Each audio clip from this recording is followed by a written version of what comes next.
Good morning and welcome to All for One, today's 10 a.m. virtual program.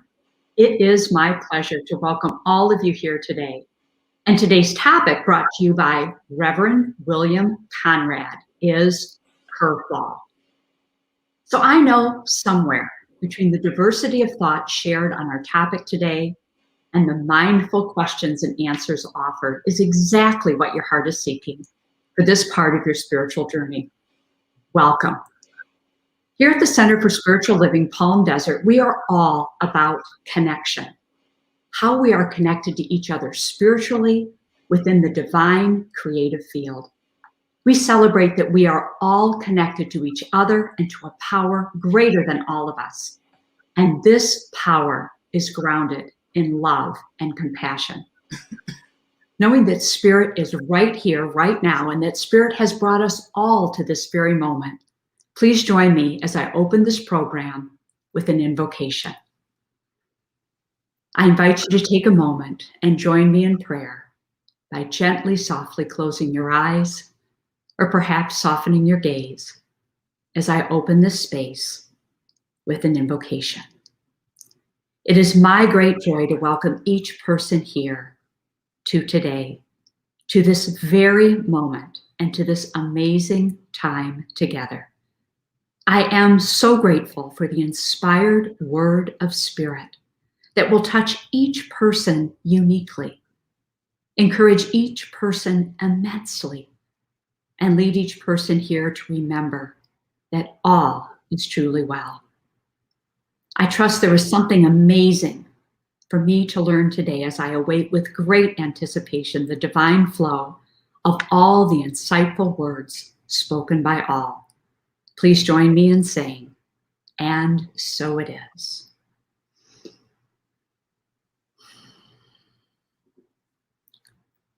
So each week we begin our program by answering a question that helps you all get to know us just a little bit better.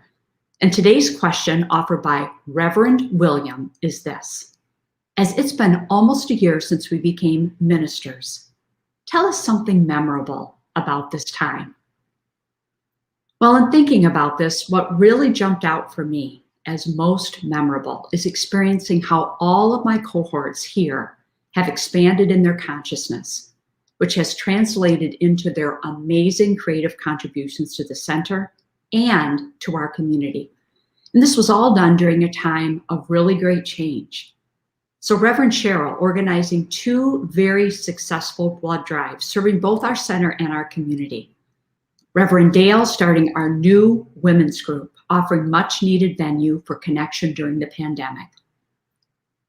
And how about Reverend William coming up with unique topics for our shows on Tuesday and Wednesday, supporting each person who joins us here in their spiritual journey. And this is just to name a few. So that is what is memorable for me, the amazing contribution of my cohorts. Reverend Cheryl, how about you? Wow. You know, for me, it's taken me all this time to even get used to being called Reverend Cheryl, because it's just like, every time somebody says Reverend Cheryl, I'm just like, who's that? But it's just, it's kind of like, you go through school and, at the time, it's like, oh gosh, why do we have to do this? This is just so, unusual. What's this going to serve? How's this purpose going to unfold in my life by whatever's going on at this moment? Why do I have 5 minutes to put a beginning, a middle, and an end, and then stand up and speak for 5 minutes on a topic that I had 5 minutes to think and come up with? But I think that what has really come home to me after this year is how valuable our instructor and our teaching was during that period of time as ministers or learning to be ministers. And it's kind of like, I just feel like I have grown so much just by looking back on that period of time and realizing that what has come forth from it is that consciousness on demand. That was one thing that was just really reiterated to us so many times about just staying in that conscious mindset and being able to go immediately into prayer or into any kind of thought or anything that's going on, you just like, boom, it's there. And for me, that was the most wonderful part of becoming a minister, is seeing myself and my cohorts as well, just how we've grown so much. So, and now I'm going to ask Reverend Dale to tell us how she's seeing this. Thank you, Reverend Cheryl, and thank you, Reverend Gail. That was so sweet of you to just acknowledge what we've done in this year and more to come. And I must acknowledge you, all the support that you give to people, because so many people are going through grief and loss and sickness. And I know that you support everybody, and you're working at the hospitals and just really showing up as such a wonderful presence of principle and love. And I want to just show my appreciation for you as well, and my other cohorts. This year has been an interesting year as well, as far as becoming a minister. And for me, it's kind of like what Reverend Cheryl was saying. It's like kind of like this now what and who am I kind of questions. When I became a practitioner, I had such clarity. I mean, I knew what I wanted to do was all about just helping people and working one-on-one and doing what I needed to do or wanted to do for the center. But now it's like this whole big question mark and this spaciousness of being in possibilities. And I'm still getting used to what that is. And when we were in our paneling week, we were told by many of the ministers who were giving us they weren't lectures, but they were doing like talks for us. And they said, your first couple of years, you don't really know what you're doing, and that's okay. And so I would have to say this year, not, with ministerial and also COVID, with being okay with uncertainty has really been a theme for me personally, and, for our center and for all of us, just standing in principle in such a strong and profound way, and being okay with things being in such a shifting place. And for me too, kind of like what Reverend Cheryl said, my relationship with principle has just gotten intensely stronger. And I thought I was already at a very strong place. It just has deepened. So I think that's what's been most present for me over this last year and becoming a minister. Reverend William, how about you? Thank you so very much. And all the beautiful accolades from everyone. Yes, today, I think our class has a very unique perspective on becoming a new minister. To be in this realm of this consciousness, and to have what's going on around us to be a very integral, a focal point of how we minister and how we interact with congregants, has definitely been a challenge. Yet, I also feel there's somehow more of a connection when I'm interacting with the congregants, because we're not there, or at least because I'm not there. I notice myself a little more focused on what they're saying, not so much the sounds around me or what's, the fire engine going by, the normal distractions around when you're just talking to people, not necessarily having a session or a meeting, but just in just passing and just having conversations.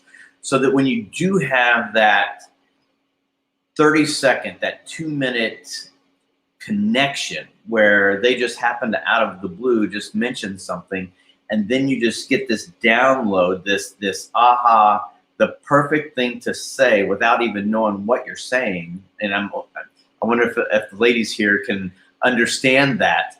But then the look on that person's face is just very memorable. To be able to have someone that you talk to say, "Oh, that dial-in idea that you did last week, it touched me in such a way." Things that we're doing as ministers are just doing as just natural human beings. The connection that we're having with our community definitely is not on a conscious level. What I mean by that is I'm not going out to the community to go like, okay, I'm going to connect with somebody today. I'm just living my life. But like we talk about, we are connected at all times. And in that instant, that millisecond, we can be right there, ready and willing to be open and allow spirit to flow through us, to be able to allow that person in front of us to hear what needs to be heard, to help them through that. And to me, that just gets me God bumps. That to me is the most memorable part about this first year, is even though we're on lockdown, there is such a connection that I feel with the community that is it's been life-changing for me. And so now with that said, my talk title is just one word: curveball. It was something a little bit more colorful that couldn't be written down, but we settled on just plain old curveball. And boy, let me tell you what, if life's a game, this past year's pitch has definitely been a curveball for all of us, I can tell you what. But that's what I want to talk about today. Is I want to get feedback from people who are listening. If you're listening live and you have questions, please type them down. We want to hear your comments, whether it's Facebook or whether it's through whatever other media outlet. Please engage with us. Let us know that you're there. We want to have this conversation with you. But anyway, getting back to the curveball. Our founding principle, one of our founding principles, is that Spirit's always there. We are the embodiment of Spirit. There's no separation. So we also talk about how our minds control or are connected to Spirit, and through law, which is as Dr. Joe puts it, the pasta maker. The thought becomes the thing, is how he does it. I love that. The thought becomes the thing. That through law, all life is manifested. So when when I'm bringing up the subject of the curveball, obviously, I'm talking about something that I'm not expecting. Something out of the ordinary happens. Generally on the standpoint that let's just say for now, it's on the negative side of experience. But like Reverend Cheryl talked about a few weeks ago about going down the rabbit hole, you can also go down the rabbit hole in an exploratory, if that's a word, mindset.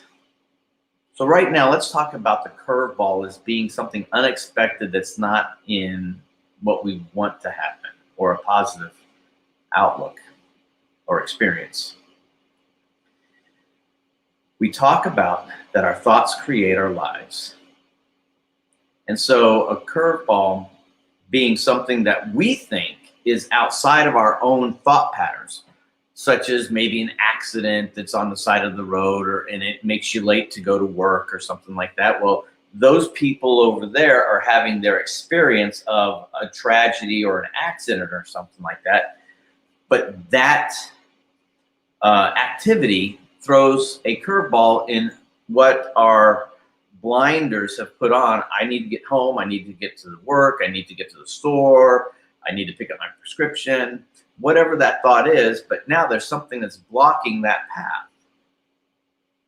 And we talked again. Our thoughts become things.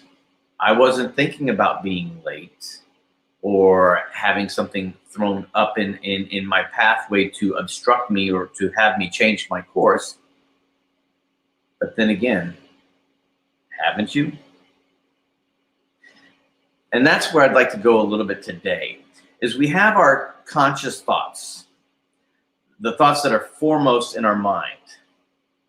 But we also have those subconscious thoughts, those little tiny thoughts that are behind, that add color to our life. Like when you're cooking, the salt and the pepper. It's just a little bit of that can change the flavor of what you're cooking. So those curveballs Are they curveballs that are created because of someone else's thoughts and patterns and experiences that somehow overflow into our experience? Are we a victim of someone else's thought patterns about spirit? If spirit is always creating and spirit always says yes, that's great. If I'm sitting by myself on an island or something like that, spirit just has one thing to worry about, and that's me. And I just got to worry about the coconuts falling out of the tree. But when you're talking about millions and billions of people, well, let's not go billions. Let's just say our community, however many people that we have in Palm Desert, however many people we have in Palm Springs. Every one of us has that connection to spirit.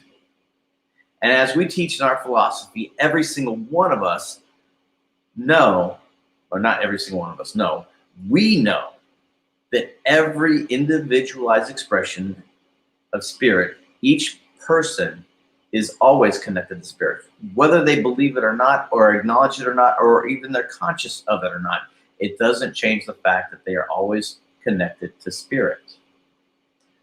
So if their thought patterns are creating things about their lives, sometimes I think, well, how does that affect me? And here I go down the rabbit hole, thinking about other things that other people's thoughts do affect my life, with a question mark. Is that a question? But I think, and I'd like the ladies here to maybe expand upon this as we start our conversations, is how much of it is that minor thought pattern in the back of our mind that not necessarily causes the accident or causes a delay in what we want with someone else, or does spirit align itself with two similar thought patterns to create one experience? Okay, here we go. Getting the bumps here. So if spirit's all there is, and spirit always says yes in my life, I'm sure that Reverend Gail, Reverend Dale, and Reverend Cheryl all have their own thoughts. And they have their own trajectory, their own path that they're going down. But yet, here we all are today in this meeting. Their experience and my experience have aligned for this moment to create an experience of spirit through all four of us, and also with you as the viewer. So I'd like to hear from my other reverends a little bit more about what they think. Their first initial thoughts were about the curveball, and my initial explanation of that, and see what their thoughts are on this subject. Now, I think that, who do we have here? Gail, are you going to go next, I believe? All right. Thank you so much, Reverend Gail. I'm going to jump in. Thank you, Reverend William. And I'm going to jump in and kind of expand on something that Reverend William talked about more towards the beginning of his introduction to our topic today. And that's really curveball, good or bad. So we tend to equate a curveball, as he said, as something bad, when it's really something that is unexpected. And what I find is when I set expectations around how versus simply what I desire to experience, I often experience something unexpected, or what I'm going to call a curveball. So God, spirit, whatever word you call this higher power, it is love. It is pure love. And this pure love is not good or bad. It just is. It's really the choices that we make as we live our lives that can be labeled as good or bad. So what I'm saying is there's a distinction. And the concept of good versus bad is always a matter of perspective. But this concept has been employed for years by some doctrines to explain why bad things happen, or to scare people into staying in line with the doctrine. So I think that's why The thought of good versus bad versus unexpected is so pervasive for many of us, based upon how we grew up in our religious or spiritual teaching. So yes, we all experience things that we label as bad within this universe of pure love. And what I know in this is that the darker side of human character is simply a function of human fear.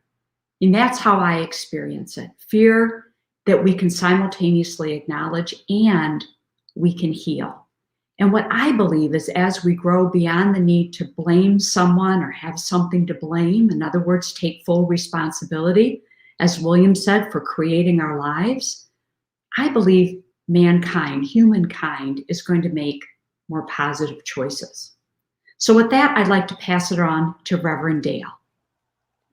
Thank you, Reverend Gail. You know, I don't know if my beloved cohorts know that people love our show, or I hear this, people love our show because we bring so many different viewpoints to the subject. So here I go, bringing my viewpoint.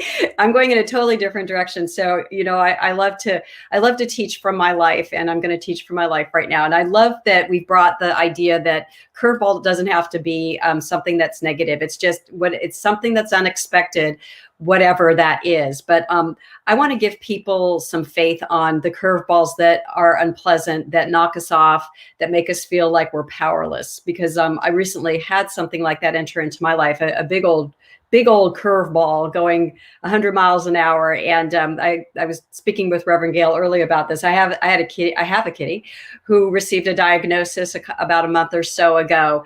And it was just a heap of bad news. It was one thing after another. And I was like, God, I just give up here. And so I found that looking at that experience, that recent experience, I saw that there's a lovely little step-by-step thing that I went through. And maybe for those of you who are going through a curveball that's kind of knocked you over, if we go through these steps, I think it can give us a real foothold in moving into that field of infinite possibilities, the mind of God, to bring forth solution and ideas that will allow us to move through the curveball experience with a heightened consciousness and positivity. And what I found for myself is I had to accept the situation. I had to see what it was, accept that what is unfolding, go through my emotions. That's number 2, went through emotions that needed to be experienced. But then after all that, I thought, you know what, there's spiritual truth to dive into here right now. And so what I did is I went to that place of infinite mind where there's creativity, where there's boundless ideas, where there's solutions, where there's there's intuitive guidance. And I went there, and you know, my little kitty was given a pretty severe prognosis, but I was divinely guided to find another source of healing through energy healing, which I believe in, and to do some other things. And my kitty's doing really well. And the doctor even told me that shouldn't be happening. She said, you know, your cat shouldn't be doing well given what the test said. And I said, well, she's doing great. She's thriving. And it just reminded me of our ability to link into that infinite power of God. Even when a curveball comes into our life, we always have the power to open ourselves up to what I call the best case scenario. If we open up to it, we will be guided. And so I'm a demonstration of that right now. And I used prayer as well. But curveballs aren't at the end all. It's just like William said, it's just something that comes that's unexpected, that crosses our path, but it doesn't have to take us down. We're always in a place where we can bring forth ideas that will put us onto goodness and to good solutions. So I don't know. I love the whole curveball thing. And I just want everybody to know that curveballs aren't fatal. Just remember that we're in infinite mind at all times. And we always have that ability to be guided to great solutions. So on that, I'm going to pass it over to Reverend Cheryl. I'm going to go in a totally different direction as well. So here we are. we never, it's just so beautiful. Every week I learn something new from everyone here because everyone has a different point of view. And I just adore that. That's the perfect part about being part of this team. What it's like, okay, I just wanted to ask you to think about this. How free are we?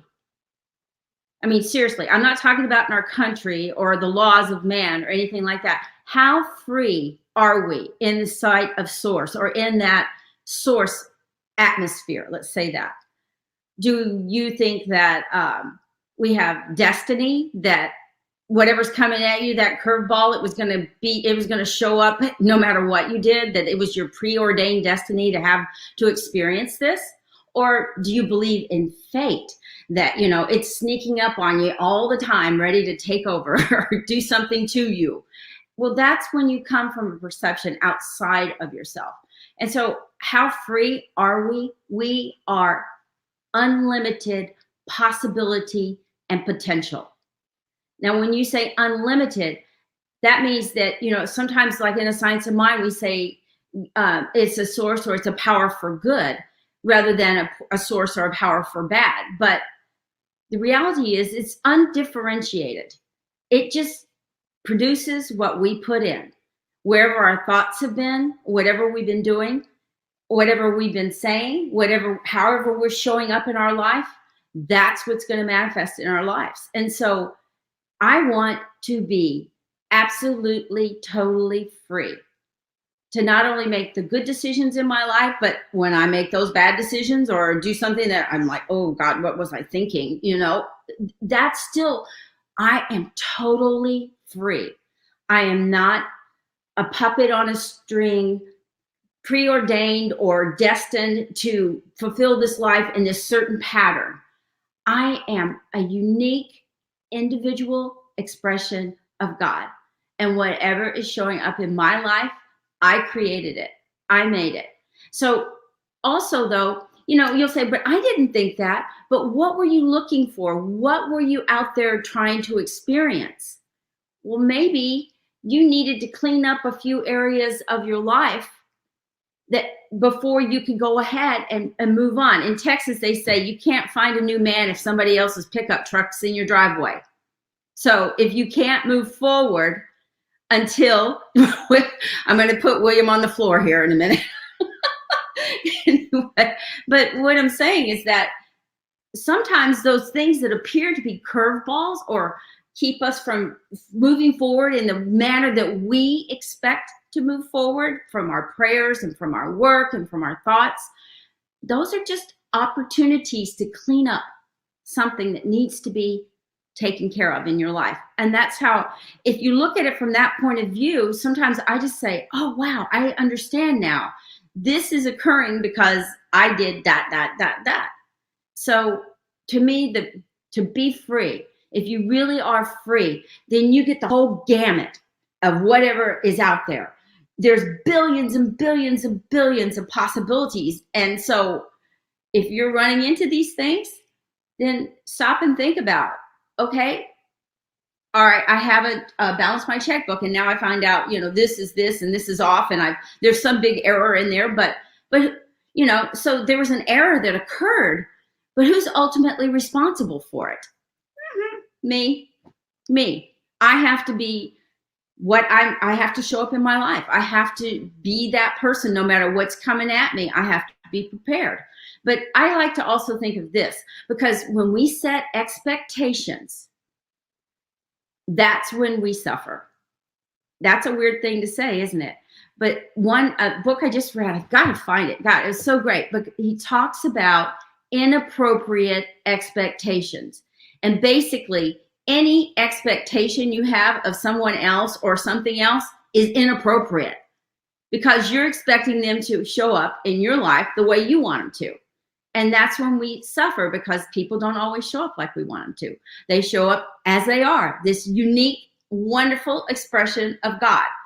Even if they're being a brat, or even if they're being an angel, whatever, they're still showing up in that complete, absolute freedom to express ourselves however we want to go, however we want to live, however we want to think, up to us.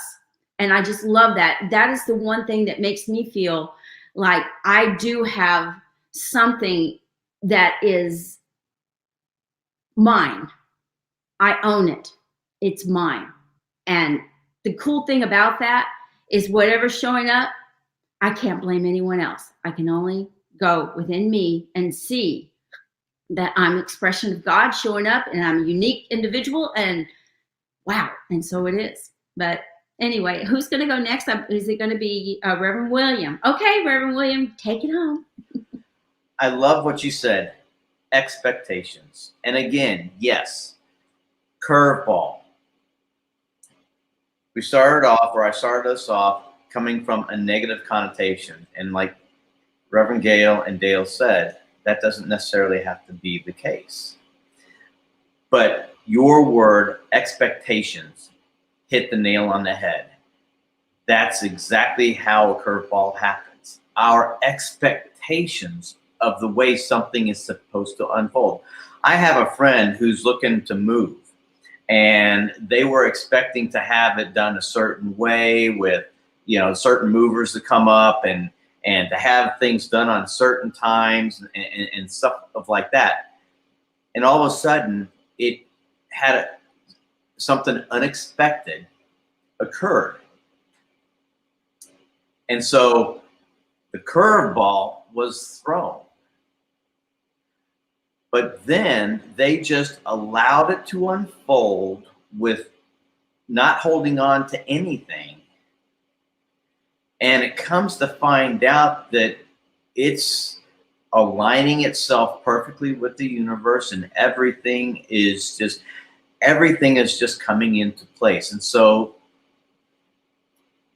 the word expectations. And I wanted to say thank you to Don Finlinson for the little heart and the best case scenario. Exactly, best case scenario. We, in our finite mind, have a best case scenario. The way that we think that the owner's manual or the directions should happen in A, B, C, D, or 1, 2, 3 order. However, in the universe, as Reverend Cheryl says, almost like Carl Sagan, billions and billions of possibilities in the universe. We, with our finite mind, cannot comprehend or fathom the infinite possibility to allow something to happen. And so that when we allow that finite mind to get in the way of our desires, that's when the pitch is thrown and we perceive it as a curveball. But yet, it is the perfect pitch for each of us. And we have the ability to hit a home run with that curveball when we just refocus ourselves, reconnect ourselves on a conscious level. Because as we all know, you can never be disconnected from spirit. How can spirit disconnect itself from itself? It can't. But we can disconnect from an unconscious frame of mind. But when we reconnect in consciousness with the one source, the one power, the one mind, we see that everything does unfold to its highest and best good, regardless of our perception of what we want to happen. Rear view mirrors often show a perfect plan that has been executed. How often have you looked in the rear view? As we look back on what has happened, we go, man, sure got lucky with the way that one turned out. Was it really luck? Or was it divine intent? Not divine intervention. I'm not going to go there. But divine intent. Spirit is always operating from the standpoint of creating and expanding itself for its highest and best good. So, of course, oftentimes our rear view mirror is looking from the standpoint of something that's already happened. And we can then see the dots that were created. But as we're looking forward, we can't really see those dots in our finite consciousness. But when you live life through prayer and through the awareness that spirit is so much more intelligent than you and I, but through our thoughts, our lives unfold perfectly. When you can rest and have that, almost like, remember how Linus had his little blanket that he always carried around with the peanuts? Spirit, or having the awareness that spirit is there, is like your very own blanket. You can use it however you want to. I remember he'd make a whip out of it, or he'd make a hammock out of it. I mean, there you go. Wow, that just came out of nowhere. Spirit is your very own blanket. It can be manipulated. It can be used in a multiple of ways, always through your own consciousness of what you want to experience. And so when that curveball happens, oftentimes it is something that is aligning the universe to be more of itself, because your finite mind was thinking you were going to get a fastball. But through the infinite intelligence of spirit, it knew to throw that curveball to allow your desires to unfold the best that they can. Now with that, I'm going to go, who's next? I don't see it here on the side, so just raise your hand. Reverend Gail again, thank you so much. Sure. Thank you, Reverend William. And, I'd like to jump into a little bit different question at this point, because, Reverend William gave us several questions to contemplate as we prepared in our thoughts and in our hearts for today's program. And one of the questions that he asked us is, do we learn more from positive or negative experiences? And in other words, I think for me that equates to, how do I hit a home run?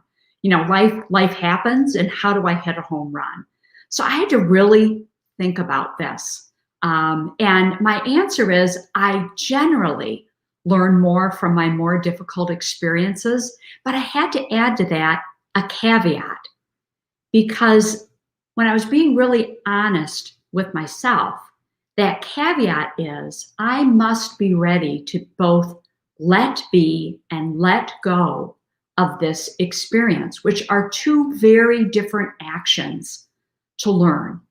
So if I don't both let it be, as Dale had mentioned in her story with her kitty, and then let it go, I'm really not going to learn from this experience. So even though I generally learn more from difficult experiences, it depends upon what process I use. So to learn first, I need to isolate the need I'm trying to fill by holding on to this experience. And that's right. That is exactly what happens for me. There can be a reason that I'm holding on. So once I isolate the need that I'm trying to fill by holding on to this experience and calling it negative, it's much easier to create movement away from this problem and into a much more healthier and more productive place in achieving this need. So the metaphor that I like to use is that instead of taking this, what I'm going to call, and I've labeled a negative experience, and moving through this experience, and sometimes it feels like a long, dark tunnel, I often try to go around it to get to the other side. And that's because what I really need to deal with is more difficult than what I am labeling as my challenge. And so unfortunately, sometimes I never get to the other side because I haven't gone through. And instead, I've now created and absorbed and adopted a secondary problem that is perceived to be much easier to deal with than my original problem. So then I spend a whole lot of my time doing things like trying to lose 10 pounds or to quit drinking instead of really trying to learn from the original problem. So I had to really think about that, because I do sometimes get stuck in some negative experiences. And when I really think about it, a lot of times I'm holding on to that label because there's something a little bit more challenging that I need to work through. And I'm using, as Reverend Williams said, kind of my unconscious experience to hold me right there. And guess what? The only way to the other side of the tunnel is always straight through it. There's no shortcuts. So what I'm sharing today, and this is just my experience, is that I learn more from my difficult experiences, but that learning for me is not always a given. It is a process, because learning takes honesty. It takes awareness, and often a willingness to do something that I'm going to perceive as difficult, like maybe trek through a dark tunnel. So if you're experiencing something difficult in your life, and it feels like it's just been holding on, that curveball, and you really want to get to that home run, and you decide that you are ready to move through that problem, get to that home run, just know that you never have to make that journey alone. Sometimes the thought of that can be overwhelming. All of our practitioners and our ministers stand ready to support you in whatever journey you're needing to walk through. And what I found is when I'm willing to make this journey, the results are generally life-altering in a truly amazing way. That situation, that experience that I labeled as negative, becomes instead a home run. And for me, it's all about the process. So I'm wondering who wants to jump in next. I believe it was Reverend Dale. Yes, thank you, Reverend Gail.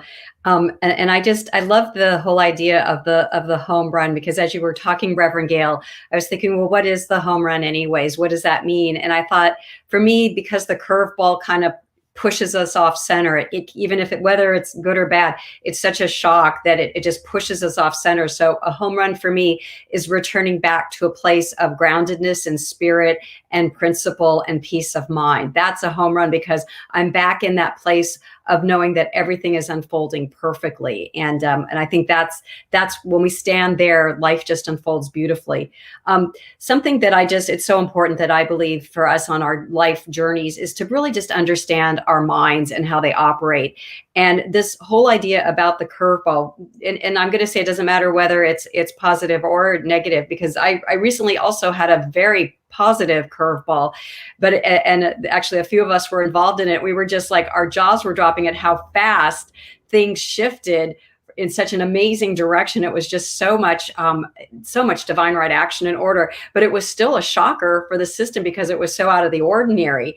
And to me, it's just understanding my mind and how it reacts to quick shifts, how the mind kind of has to catch up to whatever is changing, and to honor ourselves and really understand as human beings, we've really got to work with our machinery, with the brain that we have, and to understand it takes a little time for it to adapt to whatever the curveball has brought into our lives, and just to give ourselves that space and that time.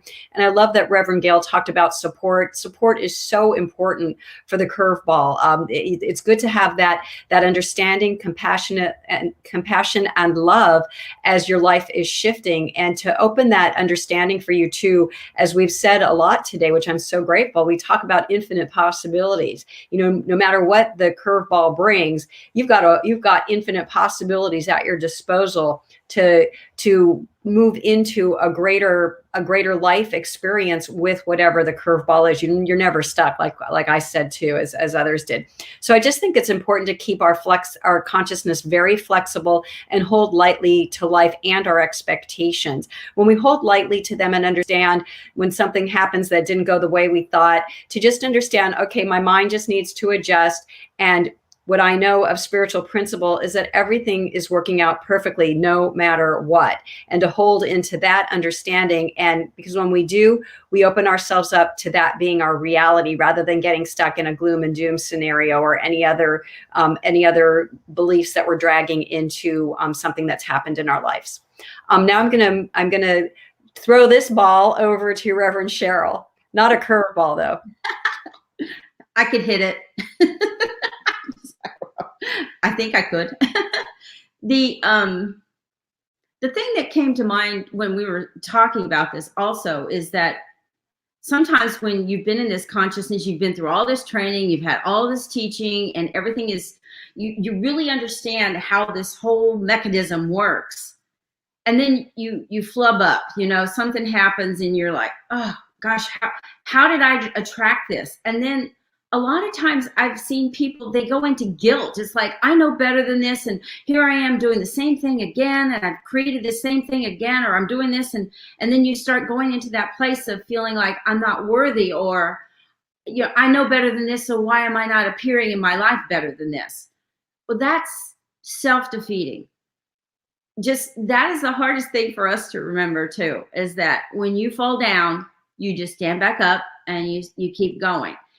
But to go into that place of feeling guilty or bad about yourself, and I call it introverting, and I'll be talking about that more later. But anyway, introverting is where you're sitting in there and your self-talk is beating the crap out of you. You're just so guilty about, well, I knew better than this. I shouldn't have done that, da, da, da, da, da. But that's when I think that this free will is so, so important. You can just step out of that thought. You can step out of it and say, no, I'm worthy. I'm a divine child of God. I am here created and manifested by spirit to express God at every moment. So I just have to let go of feeling bad about myself when I mess up. It's just one of those little things that, if you take the lesson and you move forward, great. But just don't get yourself buried into that place of feeling so guilty every time things just appear in your life that you think, where did that come from? Just look at it, like Gail said, and just acknowledge it and just move on, move forward. That's all you can do. Anyway, who's going to go after me? Nobody. I guess we're going to go into our closing now. So, and anybody have any last thoughts that they want to share? Reverend William? Yeah. Just like what we're talking about, curveballs don't necessarily mean good or bad. They're just things that are unexpected that come up in our pathway. But when you know that you're spirit, or you are the action of spirit, and that the law is always creating for your highest and best good based upon your thoughts, those curveballs can become home runs. So just know that whatever you're going through right now, it can always be a home run when you rely upon spirit, know that you are spirit in action, know that you are loved, and know that the universe is here to support you, just like Linus's blanket. So those are my closing thoughts. If anyone else wants to add something like that, I know that we're starting to wind down, Reverend Cheryl, so go ahead. Okay, so we have a few announcements. I'm just basically going to hit the high points, but every morning at 10 o'clock, we have something that's going on for your spiritual awareness or your spiritual awakening, whatever it is that you're looking for, that you have the opportunity to do this. And so, for example, we have our show right now, but tomorrow we have Dr. Laura with a special guest, Vicki Ruff. She's a really cool practitioner in our center, and it should be a great show. And then Friday there's a special show, but I'm not sure exactly what it's going to be, but we'll find out. And then on Saturday we have a guided meditation with Reverend William this week. So please join us for that. And then of course we always have our Sunday service at 10. But there's such a variety of different things that you can enjoy on our website. Please just take the opportunity just to go and look and see all the different things that are offered. And I would just like to, invite you to explore some of your, some different things and different ideas. That's the way that we grow. I really do believe that. And so also just remember, we do this for free, but it is not free for us to do this. We have to continue to support our center. And it's been almost a year now that we've been under lockdown and we haven't been able to participate. But we all look forward to that day. So we want to make sure we have a center when it's time to reopen. So please think about giving a love offering anything that's touched your heart, show it by giving to the center.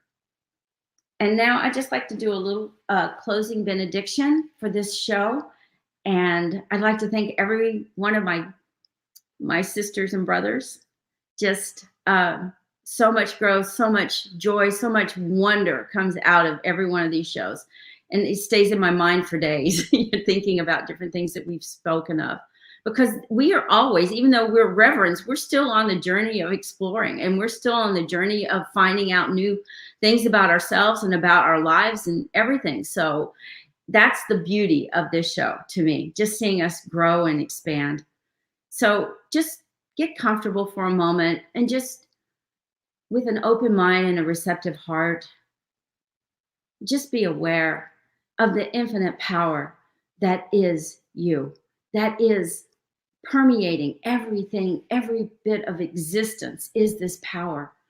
This power, there is no empty space. It's only fullness, always present in its completeness in every point, in every life. And I know that I am eternally connected to each and every person on this show, as well as the entire universe, that I am part of the entire fabric that creates everything that now is unfolding. And I just am so grateful for all of the good, for the beautiful nuggets, for the expansion of my heart and my mind that has occurred within this hour. And I just gratefully go forward knowing that it's unfolding in my life in perfect divine right order. And I am just releasing this now to the universal law, knowing that it is still all within the flow of the good that is spirit. And so it is. Amen.